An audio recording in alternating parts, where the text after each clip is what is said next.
horse drifted alarmingly in the betting was, Felsted in the morning continued to drift. It was late on the exchanges to lose. It was something you'd see in a Dick Francis novel, Charles Burns. The ground is soft. It's not. It's heavy. It's soft on times. It's heavy. Okay. Hello and welcome to the Bastards Inquiry. It's Sunday sermon time and plenty of reasons to be cheerful as we're back. It's our home team ground this week for the York Ebor coming up, so plenty to be excited about. And of course, us Bastards have hit form recently on the tipping front. Nice few winners flowing this weekend, which is very timely. I always like to go into a festival with us in good form. So if you'd like to support us via Patreon, you can do so from just £9 a calendar month to get various tidbits on racing topics, plus obviously John's notes, Andy Richmond's beating the bias. You can subscribe to tipping columns like Edge and Early Bird that will certainly enhance your betting over the coming weeks and months. So please support us because we do not get any exterior funding from elsewhere. Okay, welcome to the show as usual, Mr. John Leng and Chris, the Reverend Lord Malvo. Yes or no, Lester? Good evening, chaps. Hello. Hello, everyone. See the enthusiasm there, folks? It's palpable. It's flowing through. In fact, if you chop John's arm off right now, it'd be like a stick of rock saying enthusiasm all the way up it. Blackpool Rock. It would, yeah. You can feel If it. you chop my arm off now, it would probably say thrombosis. It will be. It'd say 3 to 6 months if you're lucky. Yeah. Not much of a racing review this week because obviously it's the 2-week boring sort of racing gap between the York Ebor meetings. So we've just got two sort of races to look at, John, on the racing review side of things, which is, of course, first of all, Saturday's race involving More Thunder took the 7 furlong contest at Newbury, a Group 2 affair, the Hungerford Stakes. Extremely impressive in a quality time. John, the first question is, they must be sick they didn't wait for the City of York. Certainly must, because you'd think he'd have just about won it. Yeah, absolutely. I mean, I'm claiming one for the notes column here because I did say after he ran second in the Wokingham off 90 Summit that he was the best sprinter in the country. You did? I got a few hoots and catcalls over that, so those that did that up yours. Yeah. Chris Pull won't be impressed you announcing it on here, though. Well, No.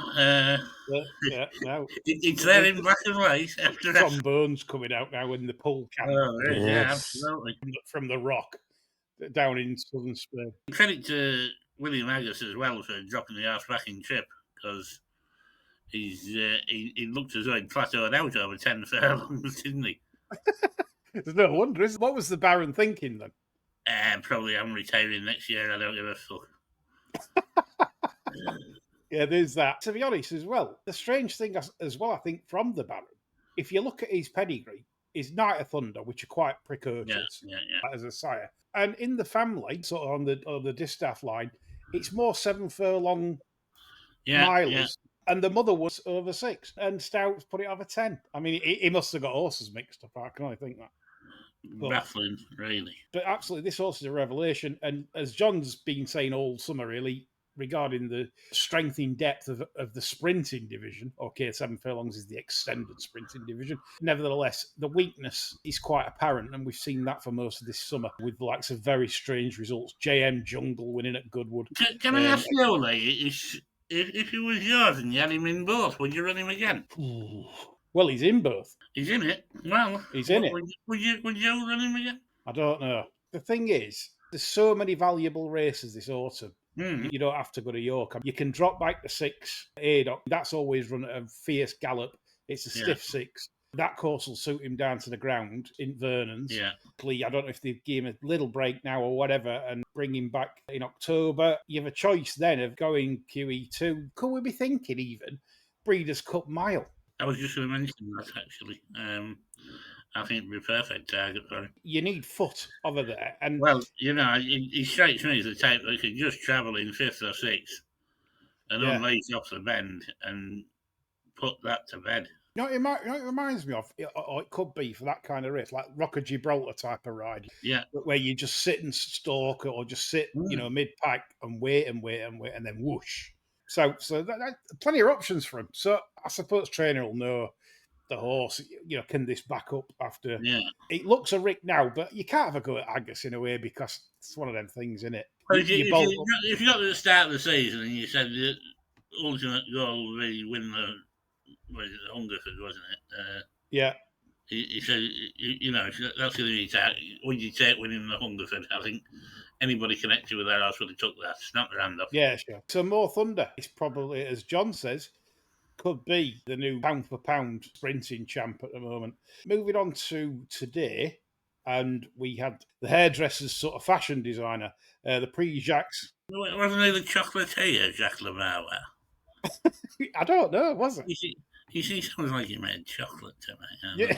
The thing is, you two between you could wind me up and make me believe something. I just like thinking about these backstories for these obscure fuckers with their races after, you know. Pre-Jacques Lemar. Womanizing chocolatier. Yeah, Yeah. I like that. Love it.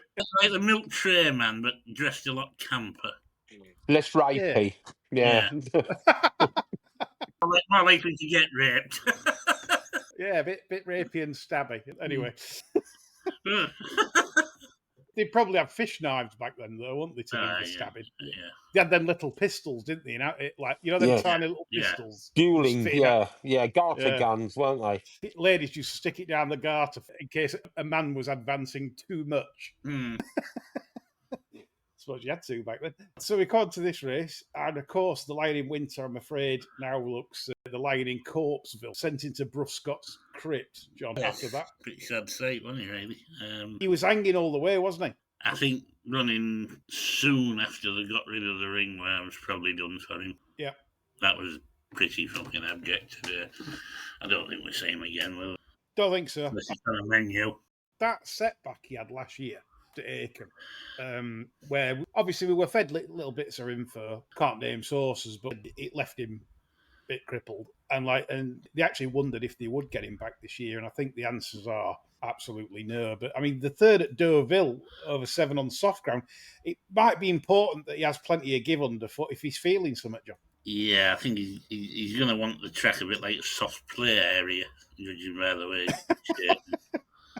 I just don't hold out a lot of hope for him winning again anywhere, really. Let's talk about the old winner and the runner-up. We'll definitely come on to him. Yeah. Diego Velasquez being gifted by the lads as a sale to the Sangster Corporation. Nice touch, isn't it? Seeing a Sangster horse winning in from Ballydoyle, it's. Well, it's £500,000 backing in it, isn't it? Yeah, nostalgia time, isn't it, for all those old lads?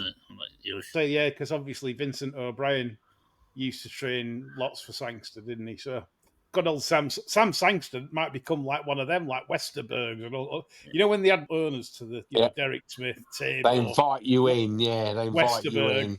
You had Jap owners on, haven't they, and stuff. I wonder if they have a thing where they pass the box round and they can blackball you. Yes.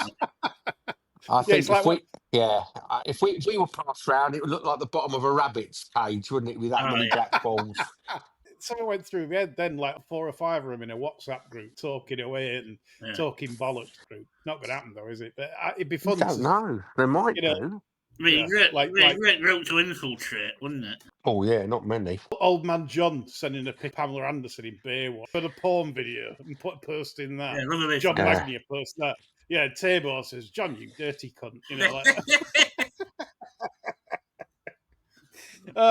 Things that go through my head. Coming on to the first two, Diego Velasquez, a good performance, had every chance in the run position-wise. Obviously can't be rated as the moral winner. The moral winner, of course, was the one in second, which showed the old foot that it had when it won the Guineas back in the day. This is a funny horse, John, because what we've seen since... Well, I was going to say, the old foot looked as a gangrene most of the year, hasn't it?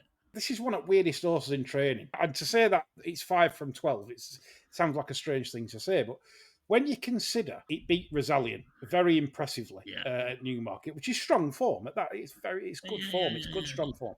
Then it turns up at Goodwood and beats Baljew. and then wheels have come off at cart. And the market also spoke like that most of the time, as it drifted on most occasions. Every time it ran, it drifted, except for the July Cup. So as if to say, they were getting it back right for the July Cup. Yeah. That seems to have brought it back into life, because all of a sudden, woof, that run today, it should have won by about 3 lengths. Well, it should. I was disappointed with it in the July Cup. I backed it in the July Cup. I thought the race would probably shoot it down to the ground. I was just waiting for Jewick to let the brakes off and him go clear. And when he let the brakes off, nothing happened.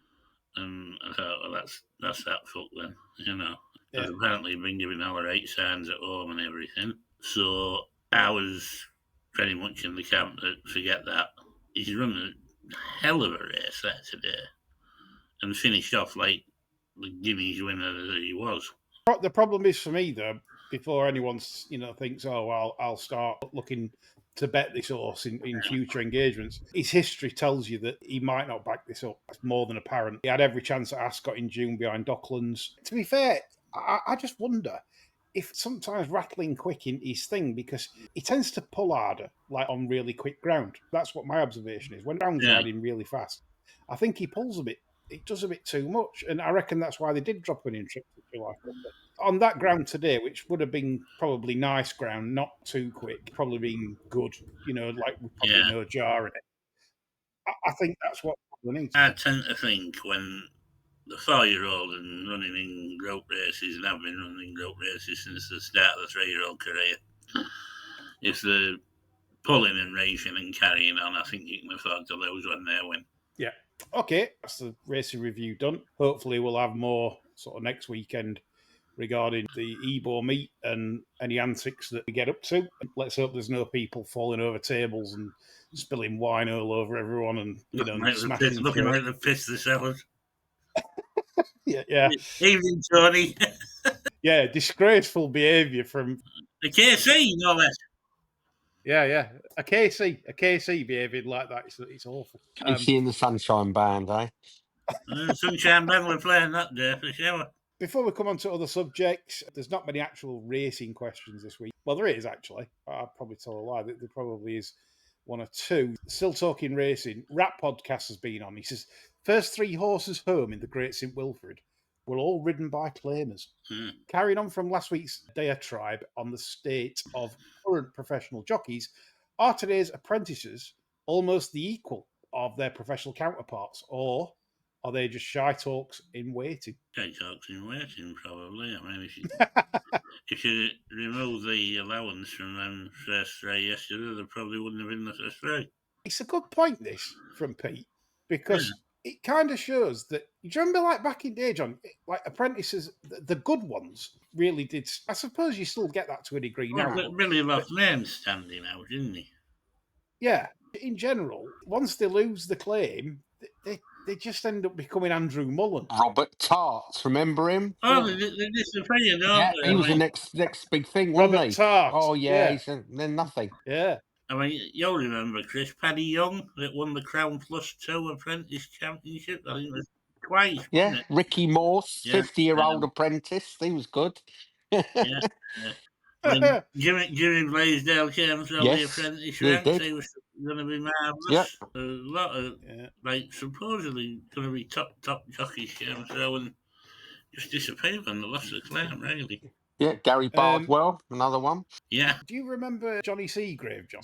Oh, yeah, of course he does. Yeah, but not as an apprentice, fucking hell. Fuck me, yeah. Yeah. Christ. Yeah, Johnny Seagrave. He ended up training at Greyhound. Training dogs, yeah. Yeah, he was all right as well. He's good. Bit of history there. Yeah, it's going back in time warp. Yeah, Doctor Who. I'll tell you what we lost today. If anyone's sort of listening to this today or even in morning on the car drive or bus The journey, will to live. Terence Stamp. Oh. Has he thrown a 7? Christ, Terence Stamp, bloody hell. Really, really sickening scenes. The 2 lines that spring up to me in films, obviously the obvious one is kneel before Zod in Superman. And the other one was in Wall Street, where he played Sir Lawrence Wildman. He did. He was upset at Gecko for up in the stock he was trying to buy. Yeah. And so went round to his house and said, Gecko, you're nothing but a 2-bit pirate. Not only would you sell your mother, you'd send a COD. Yeah. Terence Stanley, tremendous. What an actor. Yeah, it's tremendous. I'm probably doing him like a disservice by just those two things because he's been in so much. Oh, God, yeah. And obviously British. How old was he? How old was he when he... He's done all right, 87. Okay, so not gone too soon then, really, is it? But it's just shocking, isn't it? Because like when we grew up, he's in a lot of stuff, isn't he? You know, it's yeah, definitely. They tend to sort of stick at 57 in your head, don't they? Yeah, they do. Yeah. They're forever middle-aged, aren't they, in your mind? Do you know why that is? Is because every time you see an article on them or they do an interview, say like in written form, not like the audio form, they use a photo that is 57 years old. Yeah. So you just think he looks like that now. Not this old decrepit person, yeah. Right, more racing shit. Here we go. We're coming on to the strike action in a little bit, but not just now. Roscoe's been on. How many Ascot actually knew who Shergar was that attended that day? And how many were there just for the piss up and music? Racing fooling itself when it's the sideshow to added events plus everything in the world has gone up. Betting stakes wise, 200 quids in the 80s. I get it. The whole demographic of the racing customer has changed, basically. What we're attracting now and how we got into it is a lot different. Would we agree? Well, I think the group of people like us has dwindled enormously, hasn't it? People like us, to be a better phrase to use than that. God, it's not far short of a party, is it? People like us, we tended to make up, I would have said 2/3 of the audience at a race course. And now I think we're very much in the minority. I think we're about a fifth of the people in attendance. What, in terms of spectator sport at the moment? In terms of going racing, I think we were 2/3 of the audience. And I think when we go racing now, we're about a fifth. But we're still the second largest spectator sport in the country. Oh, yeah, we're getting the people through, but not people like us. I do see a revival on course coming, given obviously the racing politics that are around at the moment. A lot of punters can't get bets on horse racing and have naturally just migrated to the course, the ones that can afford to go. You'll see that it's market forces, etc., etc. It's live on course daily.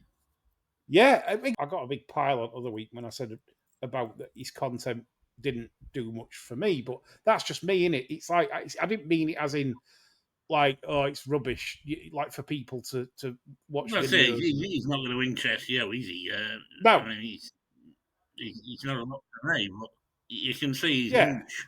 Absolutely. So I'm definitely not going to knock him again because I don't want all these groupies kicking my arse as usual on a Sunday evening. So there you go. He's got a lot of groupies as well, hasn't he? They like him, then that's good. There's a lot of people like Whitnell and I as well, like him. I don't know if that's significant.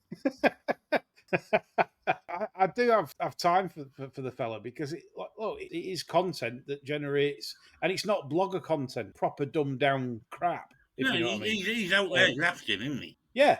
Fair play to SD and that, yeah. The thing is, you're not allowed to make a comment on Twitter these days. Nah, I mean, that's it. There's always somebody there thinking you're having a proper pop and they're stepping in. No. I spoke to him in messages and stuff. So I can't just get my head around it as to why it's so popular, but it is, and that's that. And maybe that's where there's a bit of dinosaur in me on that as well, but I don't know. Anyway, moving swiftly on. We're coming on to the racing strike. Owners across the land last night will have had an email from the BHA towers saying they'd got an absolute bombshell. It's coming out in the press on Sunday. Appropriate siren there, wasn't it? Yeah.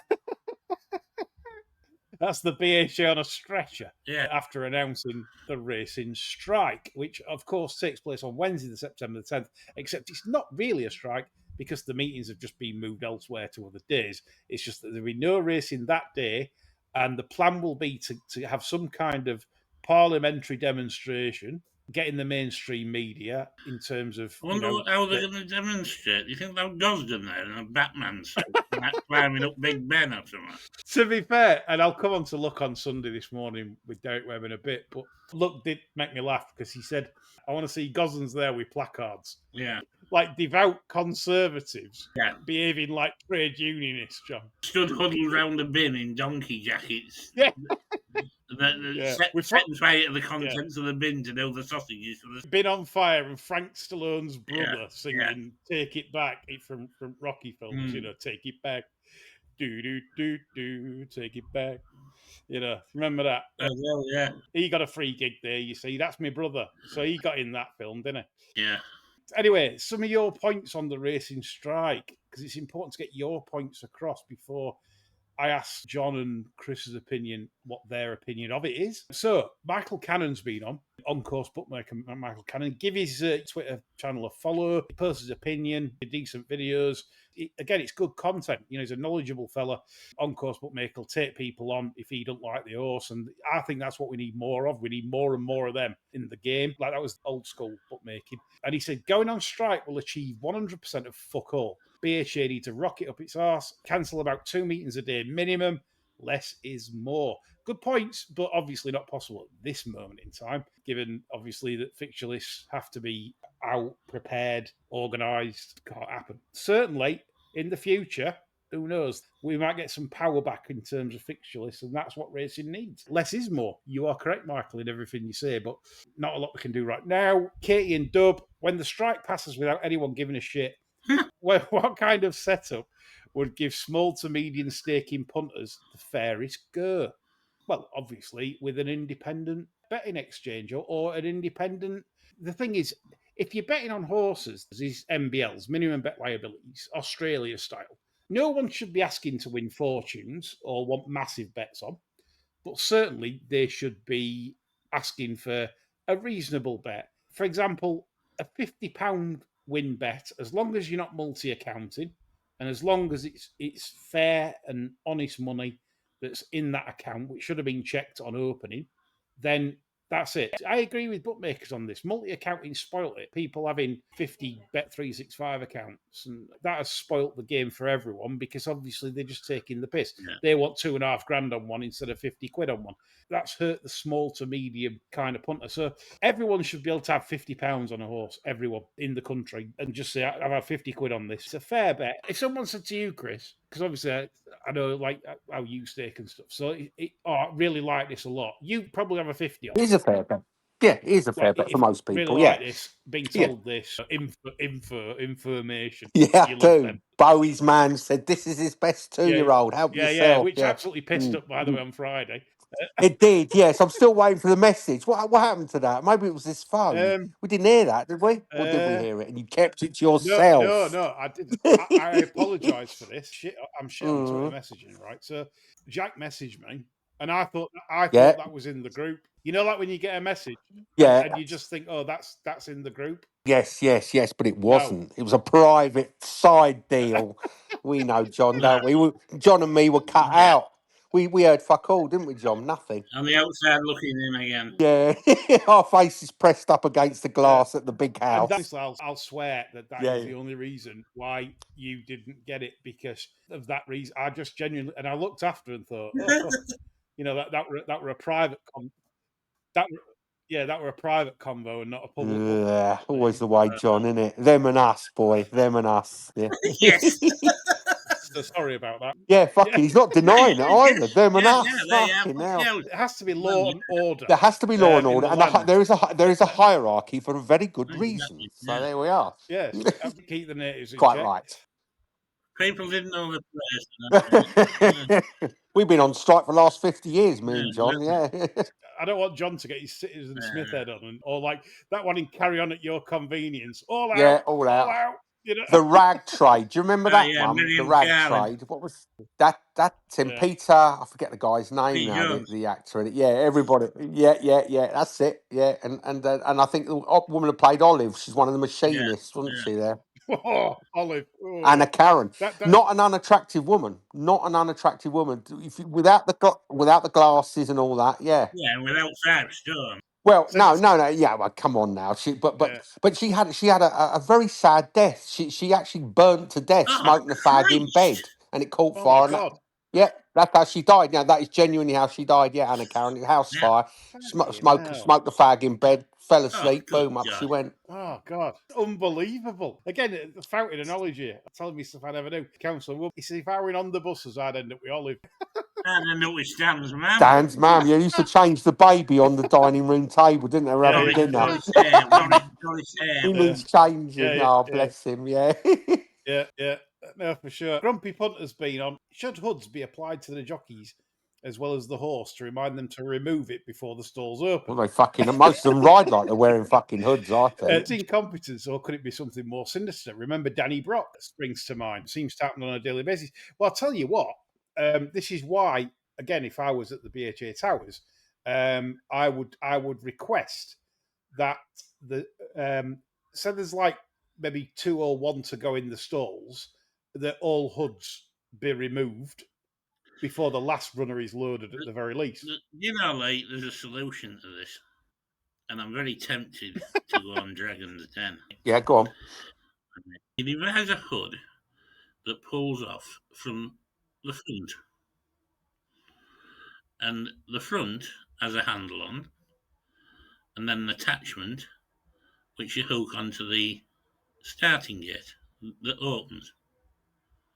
Wow. Stall flies open, pulls over. Wow.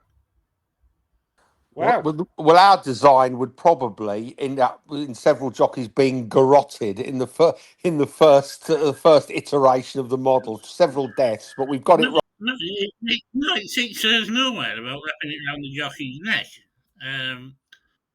It's a simple matter, just a straight brace of rope or whatever, leather, it doesn't matter. Hooked onto the handle on the front of the hood, which connects to the starting gate. As the starting gate flies open, it pulls the hood off. Absolutely simple, takes it away from the jockey. Do you know what? That is genius. I love this. Free thinkers, you see, it's what gets you. It's a really good idea. It takes it out of the jockey. I mean, imagine that. You got fucking one hand on your rear, one hand on bloody hood. You're coming out of a thoroughbred. You know, that's probably a health and safety thing as well, you know, that they've only got one hand on the ends when they're jumping out. Doing that, and at the same time, how bad does it look in terms of like anti-horse racing groups that basically say, well, look, that's got to go in stalls with a fucking hood on, like, because he don't want to go in. Yeah. It's another look thing. They haven't picked up on that yet, but they will, because optics. It looks terrible. These poor, terrified horses have to be blindfolded to get them into this contraption. But John's touched this on so many. Like, they bring stuff in, and then other people copy them. Like, it's like sheep, isn't it? Oh, we'll wear red hoods to post, so that everybody else does. Why not put a hood on full stop? Yeah. Why not just deal with the horse properly and get the fucker relaxed? To relax, to spend time, at home. Problem is that some of these trainers, they'll have like 200 horses or 150 horses or whatever, and they haven't got the amount of staff or quality staff. They're saying some other balloon, shove her down, and that's it. We'll just do that. It's a wider point, isn't it? It's extraordinary that in the current climate where businesses are going under left, right, and centre, I'm astonished that there are so few racehorse trainers that end up packing up at the very top level. And there are, you know, without naming names, there are yards that get tons and tons of horses year after year, and yet sort of are running at sort of 8-9% strike rate. And you think in any other field of endeavour, any other industry, these people go out of business. You know, the customers of that business will. The thing is, we've got owners in the sport that have tons and tons and tons of money, don't know what to do with it, they're as thick as pig shit, and just keep carrying on chucking it down the same sink. Yeah, it's extraordinary, because any others would think the service I'm receiving is subpar. I'm going to withdraw my custom, and that business would suffer as a result. But it doesn't seem to apply to a lot of racing yards. Well, most racing yards, in fact, year on year, you've got these moderate performing yards that get hundreds of horses every year, and it doesn't matter how they perform. I think the owners have got Stockholm syndrome, isn't it? It is. It's almost as if, well, you know, I don't know, but best carry on with Joe Blow, even though he's at sort of 7% a year, and you know he doesn't know what day it is. Extraordinary, really. Amazing industry, I think.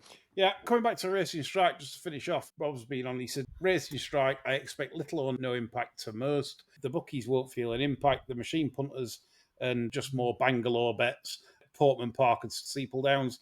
I get what you're saying, Rob, but the point is, if you just do nothing, that's what we basically criticised the BHA for, in terms of, for a long time, of basically sitting back, doing absolutely nothing. This is what I want you to have your view on it. Like, I'll come to you, Chris, first before coming to John. Chris, is this completely pointless? It might be, but they're doing something, and I think your point is that we've for years we've criticised them for doing nothing, and now they're finally taking what would appear to be a bold move. So I think it's commendable. Now, whether or not it'll yield any results, I don't know. But ultimately, this is a bold move in the context of racing, which doesn't tend to rock the boat. I think this is pretty seismic. So I think you've got to get behind it, really. And I do take the point of our listener that it will achieve nothing. Probably will, but I don't think you can criticise them for doing something on this occasion. So I think you try and get behind it. I think. Yeah, John, I'll come back to Nick Luck on Brant Dungy this morning. I went on and I thought he spoke extremely well, really well. I was so impressed in the fact that he knew what he got to say. I thought he was very skilled in fending off the very skilled Nick Luck, may I say, this morning. He was on fire, and we'll come to that in a little while. Again, I thought he did really well, and particularly saying, look, racing has got to do this. It has to stand on its own 2 feet. And it's the first time I've heard someone at the top of the BHA saying this for years, John. It was like Jesus was back and gave us all hope. The Australian one. Well, yeah, Aussie Jesus. We've had Black Jesus, haven't we, in Family Guy? Got Aussie Jesus now. Yeah, well, Charles Manson said there are loads of Jesuses. He said there's one in Florida, there's a Chinese one, they're all having a great time. So, yeah, why not an Aussie Jesus? Yeah. In all honesty, that was exactly what I felt maybe saying at this stage. Yeah, I mean, I know. Ever since racing, and by racing I mean those that run racing, got involved with big corp boat makers to, well, in their opinion, secure the future of the sport. The sport's future has rarely looked bleaker than it has the last few months. And I remember when the gross profits tax deal was thrashed out. Now, Ladbrokes came out of that meeting. The initial deal was for 5 years, and they were saying they wish it had been for 10 years rather than 5, which had the BBC, BHA representatives at the time purring like contented cats who found the keys to the Cravendale factory. And I remember posting at the time saying, if you just thrashed out a deal with Ladbrokes and they say they wanted it for twice as long, irrespective of what you think, you have been royally fucked. Yeah. And rarely in living memory can racing have been more royally fucked than it was with the gross profits tax deal. Since then, it's been led down the garden path by boat makers. Ignore the negligence like the BHA and sending in ex-execs who can't chew the food properly to concentrate on like the basic premise of which should have raised more flags than what you get at a Prescott bullfight, They haven't managed to get to the bottom of this and why it's wrong for racing until now. They're starting to realise that they need to divorce themselves from Big Corp. Racing, the entity, if we can call it that, is reliant on the followers of the sport who bet on it getting fucked by boatmakers. That's the top and bottom of it. They no longer take any joy in the likes of Hills announcing a loss on the year due to a bad Cheltenham. They literally don't want you to win. That was a joke around the Betfair Forum when it first started. People used to use that phrase, they don't want you to win. And now it's actually true, and that makes it a bit hard to promote betting as a worthwhile use of your time. It throws shade on every piece of regulation the regulatory body brings into the sport. They can't refute any allegations of bias. It's there in black and white who they want to win.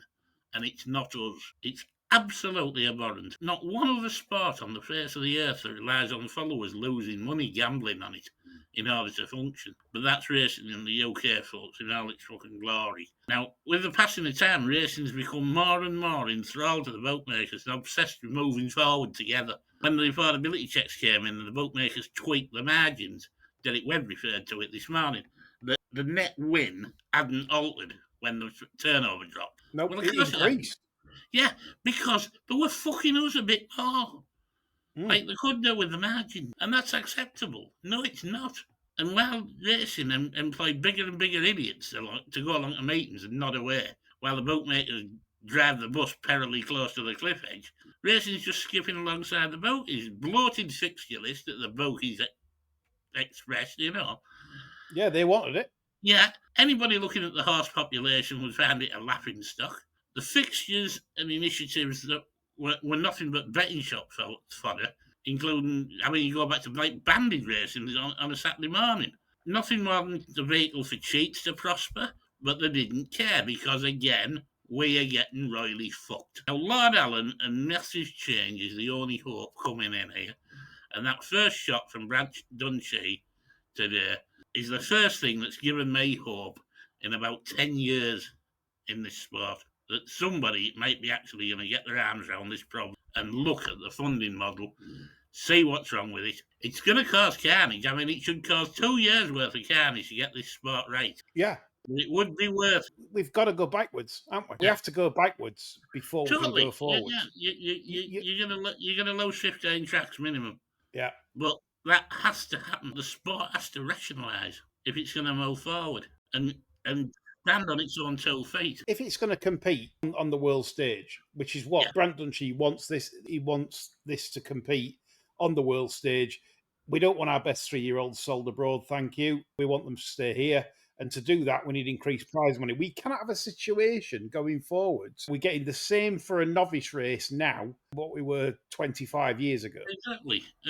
The only alternative they're offering, like, is more of the same. Milking racing, until there's nothing left to milk, and we're all conditioned to playing slots like fucking lab rats. They've seen what locked-in profits on casino sites look like, and as a result, they don't want the sport with the potential for them to lose, no matter how much they mow the winning post. They want locked-in profits, and they want us, as fodder there, to signpost them to.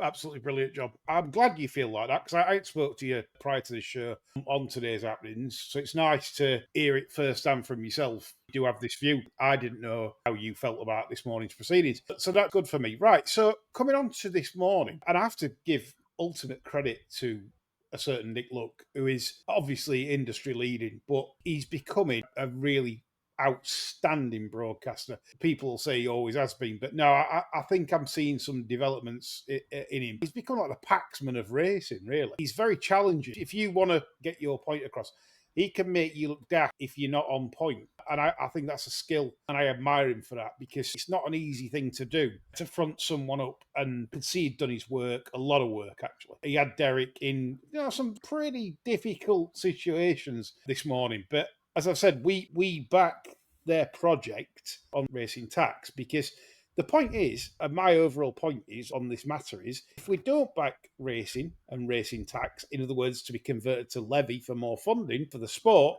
what's the alternative? All tax is going to go up, and then we get nothing. In fact, they're even less likely to take a bet on racing, because they'll just chime up like AK's done. He can't make it pay at 12%, he's saying 12% overheads.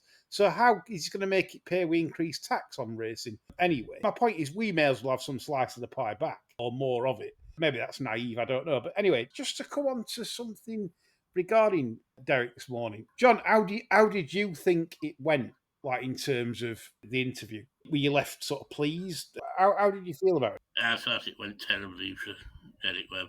Okay. I felt it was the gambling harm side of him was never far from the surface. Yep. When Neil Channing got hold of him, it was just like a terrier shaking a rabbit. He was looking to Nick Luck for help straight away. The point was, Neil Channing was inaccurate, because he kept saying that the SMF have come up with affordability checks. That is not true. No, but the part where he said about what affordability, irrespective of who came up with them, they did support. I may be misunderstanding, but I do believe they supported affordability checks initially. Yeah, of course. Yeah. Absolutely. But they weren't aware that the bookmakers would abuse that process. I mean, I'll fully admit that never got addressed, the fact that bookmakers used it to get rid of punters, which has also contributed to the drop in turnover. However, I would have liked Derek Webb to have jumped straight on that, because otherwise, for people that's not followed this 24/7 for the last 3 months, I think it was a bad look. I could have seen you being sat there, and you, like you've done now, you'd have been straight on that. I'd just shut him down straight away. I'd have just said, well, that's actually false. That's where I think the association will probably make it a harder sell to the general racing public, if you get me. You could sell it better than him. Do you think? Yeah, you just did. Yeah. The thing is, all the kickback on this, mostly, and I'm not saying all of it, but mostly is from BGC and Big Corp. There are facts here. It's on the table. You're faced with two options. The first option is to harmonise taxation, which the bookmakers want, naturally. They want racing to be hammered because they don't want to take bets on it. So they want racing to be hammered. That means so that they're hoping the slots will go up less. The position of the SMF that has basically got racing all aligned together, how many people's managed to do that job? Get racing, the Traders Federation, everyone on side with this project. What I was going to come to was the good part about this. Racing, technically, has gone as far down the road as it needs to with Derek and Matt Zarb and whoever else. They have done their bit in brokering the initial meeting, getting racing, talking to government, and now racing's on its own as regards negotiation, which Derek Webb more or less said this morning. Yeah. You're responsible for your own fate now. It's all tied up, and you'll make your own case for why you shouldn't be taxed to the hilt over bets. Yeah, of a casino play. To me, that's a good thing. He's opened the door for them, and racing now has to walk through it. That's it, and that's why I was encouraged by the BHA. It appears they are going to walk through it, and they're going to go for it. Because let's be fair, under the current status quo, we've seen what's happened to ground racing. That's where racing's going under the current guide. I do think that the hard thing to sell. I mean, we've had contact from a couple of listeners this morning. He's going to get a mention. People are worried, basically, by the attitude that the harm people are displaying when they're put under hard questioning like that. You know, I mean, they start citing people getting incarcerated for getting money for betting and fading habits and things like that. You know, it turns the racing followers off the actual argument when they hear people talking like that. And I think we've come to the fork in the road now where we can part ways and rely on clever lads like Brandon Shea. I've never said that before on here. He was skilled this morning. Yep. For me, he did enough to secure the job this morning. Well, Lord Allen's coming in, obviously, at the beginning of September. So let's hope that Lord Allen is on the same hymn sheet, etc., etc., which you'd hope so, because basically he wouldn't take the job because... Oh, you'd drop the shopping if he was saying something different now, wouldn't you? Let's hope. You know, we can live in hope. I agree this project is very difficult, and sort of Derek Webb left sort of no doubt in my mind that they've done their job, right, in terms of what they want in terms of taxation. So when people say, oh, they've used us, they've done this, what a load of rubbish. I've managed to write a lot of stuff for MPs that has been shared around the Treasury, things like that I'd never be able to do. And that is to just give them a broader insight into how racing works. And a lot of them obviously wouldn't understand these kind of factors. The likes of Thomas Saville, the head of Plumpton, a very knowledgeable fella. He's working with them more closely than I am. I'm basically sort of podcast tink up host, gambling. Marginal podcast. Oh, yeah, I'll say that. Oh, yeah, just a marginal, small, irrelevant podcast. Right, okay. So anyway, coming on to what Josh, who used to work for SBC, did a brilliant thread in reply to John on this, because John's diplomatically said to Josh, oh, you don't buy into what they're advocating then, Josh. Can I ask you why, please?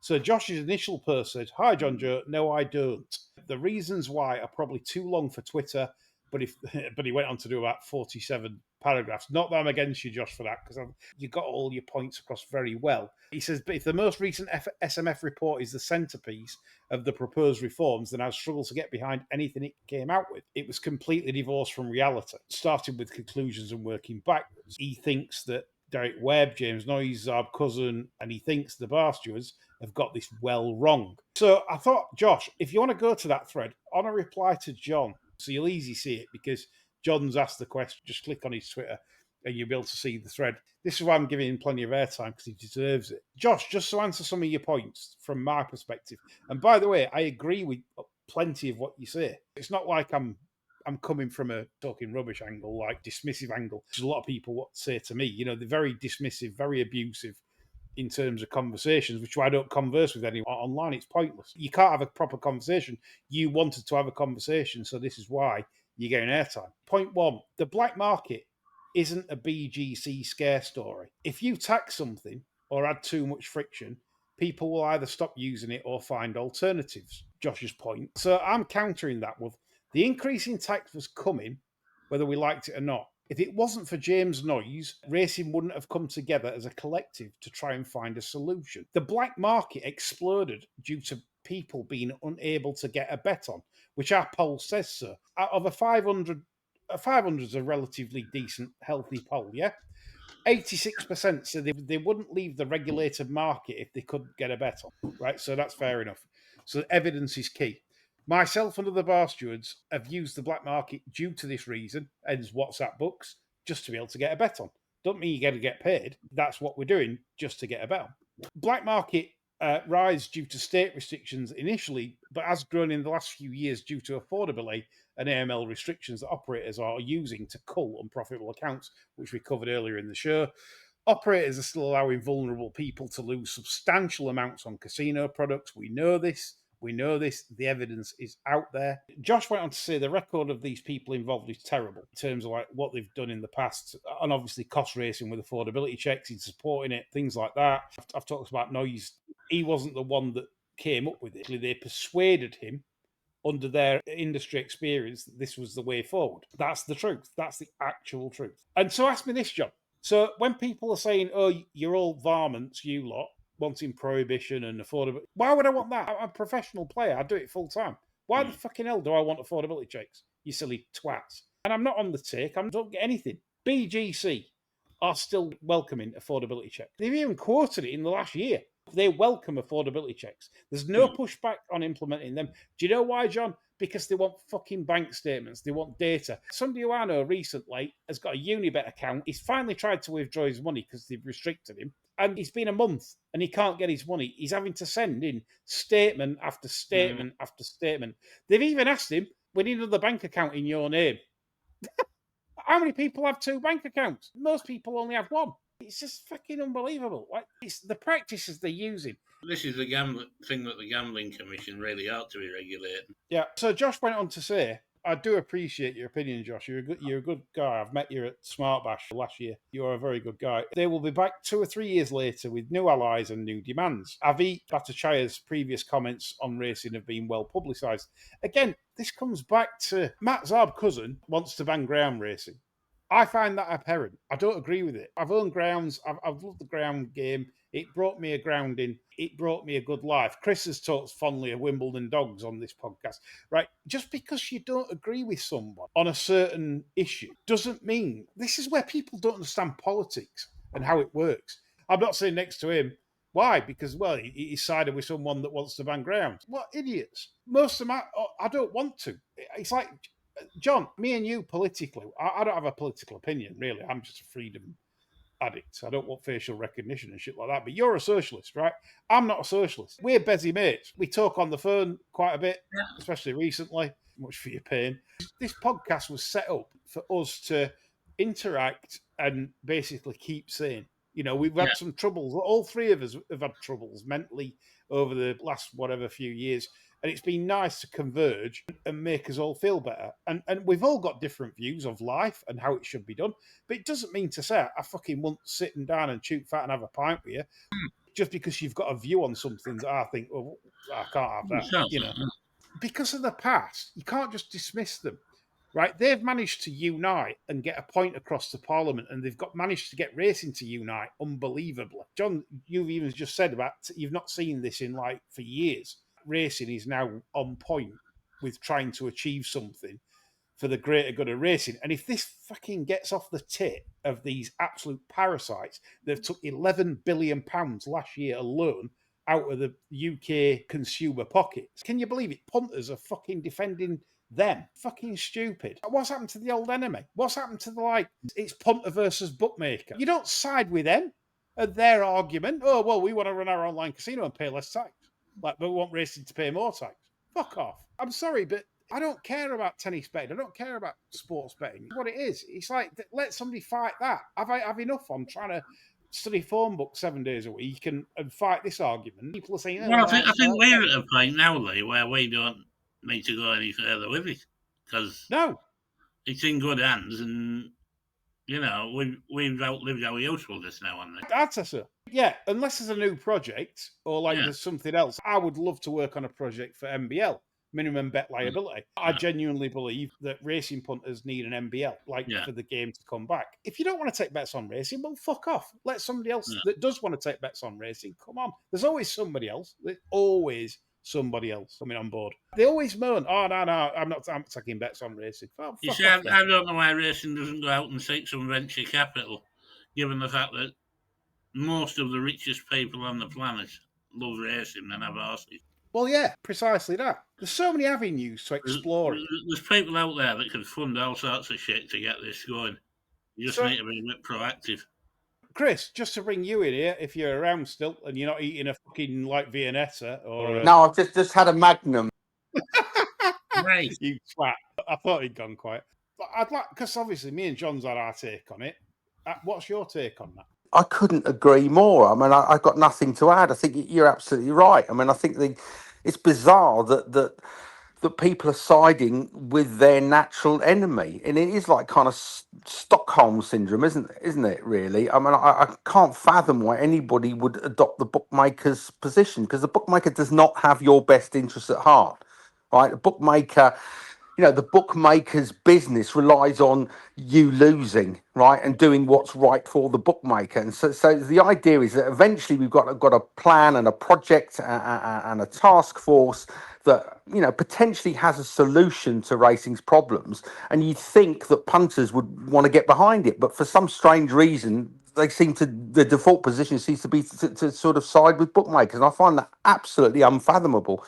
I cannot get my head around what part of someone's brain would think, okay, yeah, but I'm going to go with the bookmaker on this one. It's mad. And what people don't understand is there is no other game in town. This is it. If this doesn't work, the game's done. It's finished, gone. There's nothing else on the table. So it's all we want to say, we should have this, we should have this. It should be a civil liberties argument. Yeah, we get all that. But that ship has not just sailed, it's sunk. It sunk several years ago. That's it. There are two things on the table. We either get this and we get a separation in some harmonisation of gambling taxes, or we don't. We do. There are no guarantees that this is going to work. But the only guarantee is if you don't get it through, it will fail. That is a guarantee. Like I say, the likes of AK Bet saying that you can't make it pay under current taxation laws, right? We're racing. So what's it going to do with another 10% on top? He's going to say fuck it anyway. Taxes are going up. That's that. They ain't missing the bullseye here. The government needs more money, and they're going to hit it. So that's where we're at. We are where we are, and we're just trying to get the best we can for racing. Also, to get racing to try and segregate itself from bitty, from big. And there are signs that it's doing it. So again, whether the strike in quotes will yield the results it wants, who knows? But it's trying.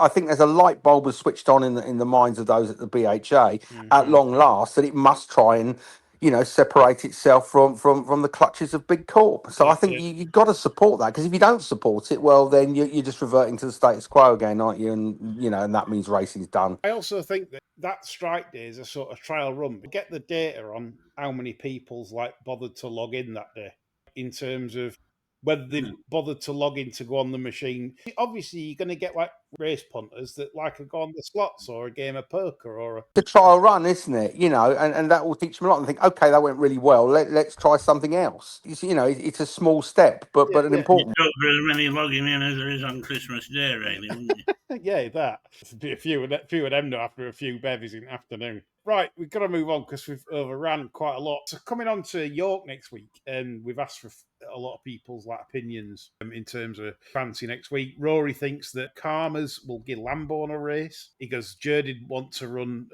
Lady Imam in the Nunthorpe, but Lang's all over it because he thinks our sprinters are shit. So he's thinking that's the angle. Value Seeker's been on it. He likes Mahaba Gayath. 3:00 Thursday. He's £7 well in on official ratings. Buick's booked in. Is that the clip? It will be, won't it? We're always there for the clipper, aren't we? Or are we? And he goes, I can see him making full use of his stamina and being close to the pace. If it's the clipper, obviously, the mile at York is very favourable on the front end, so can't really knock that in terms of front end stuff. Smiler 57, see the fire he likes. He thinks this is the value in the Juddmonte. By the way, looking at the Juddmonte betting, there's a bombshell here. It does look like, looking at my Betfair, Delacroix is out of the Juddmonte. Currently, any price on the machine to win the Juddmonte. It's getting worse this week, isn't it? The betting, it looks like they're going to run Whirl in the Juddmonte. instead. Ooh. Ombudsman at the moment trading around 6 to 4, 13 to 8 on the machine. And Delacroix, you can have a bit of 9 to 1 on the machine. My God. So See the Fire, I'm not going to knock at this stage because, but didn't we say, John, after Goodwood, what the fuck have they ran there for in that bog deep? Well, it was just pointless, wasn't it? It was a pointless exercise. Yeah, couldn't win on that ground. No, it just turned out a pointless exercise. How were the tactics anyway? Yeah, it was just a load of bollocks. Potted the favourite 8 lengths to start with. Yeah, John Siblis has been on Ethical Diamond for the Ebor, a tasty 10 to 1. People are piling on Hip Hop, but I think that Sir William de Mullins will have the diamond primed and ready to pull off a surprise. Listen to the Bar Stewards podcast. I'm not even coming to John on this because he's got an opinion on this race. So subscribe and get that opinion on Tuesday evening. Well, no, no, you won't. You'll Friday's pod. We're doing 2 pods next week. Friday's pod. John is very, very strong on the Ebor. So, John, we can't comment on the sermon because we're penny pinch. Yeah. As Lorne says, send money. Send money. Chiseling little bastards. We're win half a length of track. Jason Jackson, looking forward to York. I miss all the bullshit of British racing. I really like this meeting. I was there in 2012 to see Frankel jizz up. Read a stat about US breds in Gym Crack. I looked into this for you, Jason. They have a decent record. Yes, I think they've won 13 of the last 26 US breds. Ray for Alf has the Gurley in with course and distance form. So, yeah, look, not knocking that. If you like your angles or your pedigree angles, that's one that seems to have popped up. Wonder, John, if that's why, because York just leave the ground a little bit tighter than other tracks. Well, you'd certainly expect more American Reds to win the Gym Crack than you would the Mill Reef. Perfectly summed up. Vincent Williams, beyond the respected tipster Richard Bailey, when he tipped Shergar at 8 to 1, said, "Let us bet like men." It won big. It wasn't 8 to 1 when he tipped it. When did he tip it? What price was it? 12.32. Soz Vince. They did say that you've lost count of the number of times that a particular horse that Berlin tipped had paid for his central heating. So he did sort of. It's no good fucking taking John on its 70s and 80s. Fucking memory like an elephant. What you should do is what price one were last week, and then ask him what He won't know. It's no good. It's no good back then. It's set in stone. It's like these fucking guide stone. Anything in the 70s and 80s, John will remember fucking anything. Literally anything. 5 to 2, Vince. Sorry, mate. Richard Bailey's there.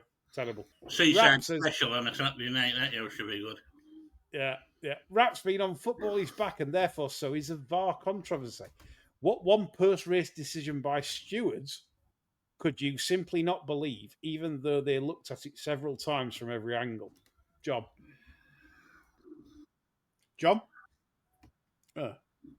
Didn't Matoto get slung out of a race? Matoto? Royal Gate.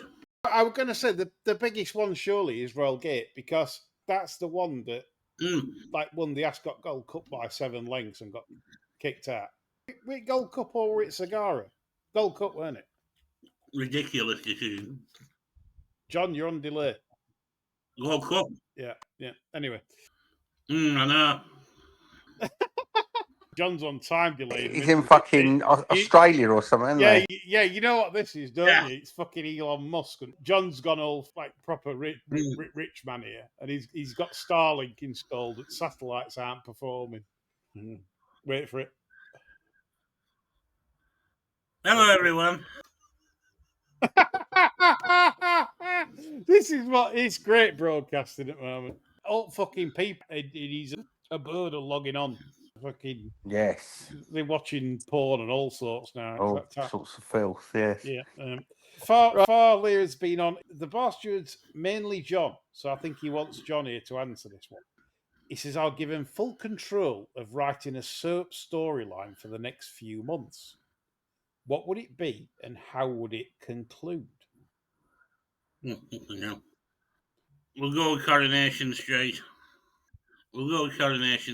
Ken Barlow gets sick of all the serial killers and ne'er-do-wells popping up in the street, and does a correspondence course in Kung Fu and becomes a vigilante, prowling the street at night dealing with all the crime that's become endemic in out of Manchester, and obviously it ends with the nearby police station having their own version of the bat signal that they can send into the sky for when they require Ken Barlow's unique assistance.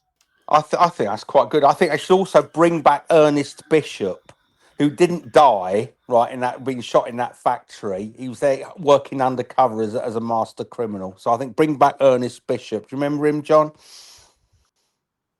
I don't. He's on fucking delay again. Yeah, good. Yeah. Fucking hell. That Starlink's paying for itself, isn't it? You want to send it back. Fucking Quite shit. loving this, actually. I love shit like this. Yeah. Well, apparently not. Well, shut up then, silly cunt. Yeah, mate. Talking bollocks. Oh dear. Right, so John on a 14-second time delay. What John's actually not told me tonight, he's actually flown out to Ayers Rock in middle of fucking Australia. Fucking Lindy Chamberlain, the dingo murder. Yeah. He on a dodgy internet. Now. Yeah. Right. So, so the laugh comes 20 seconds afterwards as well. You can say, and unfortunately, the Queen has died, and he bursts into laughter. Yeah. God Almighty! See, if we had big bookie sponsorship, we'd have the best internet money could buy. We would. We'd have best mics and everything. Not lying here eating Magnums, fucking talking into a shitty iPhone. Honestly. Rory's done a question, but John's sat moon right now. Actually sat across fucking moon landing site. Yeah. He won. That's where it was done. It's all filmed there. It took him. They've actually took him. We'll finish with Bill Carson. And he said, Bill Kerr, he's accidentally moved to a group of geniuses whose statistical brains he uses to gamble on horse races. Yes. Unable to call his bookie from one side of the US, he has them build a rocket to send the money. What is the most desperate thing the Barsters have done to get a bet on? Oh, crikey. I think I left my 6-month-old child unaccompanied in the back of a car to rush in to get a bet on, and it lost. I think that's the most reprehensible thing I've ever done and would never repeat. But yeah, I think I just left my children unattended in a car whilst I legged it across the road to get a bet on. Isn't that awful? Yeah. That is fucking terrible when you say it out loud. I mean, what kind of scummy bastard does that? This is when you do the addicted gamble. Oh, yes. You know, that's like massive fail in it. It's automatic. Oh, that. Yeah. Oh, fucking hell, I've lost Chris now. This is unbelievable, this show. Right, folks, I think that's it. Like, I've lost my 2 cohorts. They're all fucked. I think we're here. It. We're still here. We're here. You just weren't listening. I didn't drop out at all. You zoned out. Hang on, before we finish. John, are you still here? Count 15. Hang on, this is from Moon. Get ready. Yeah. Earth for John. Earth for John. Do you read us? Yep. He's done. He's there. He's on.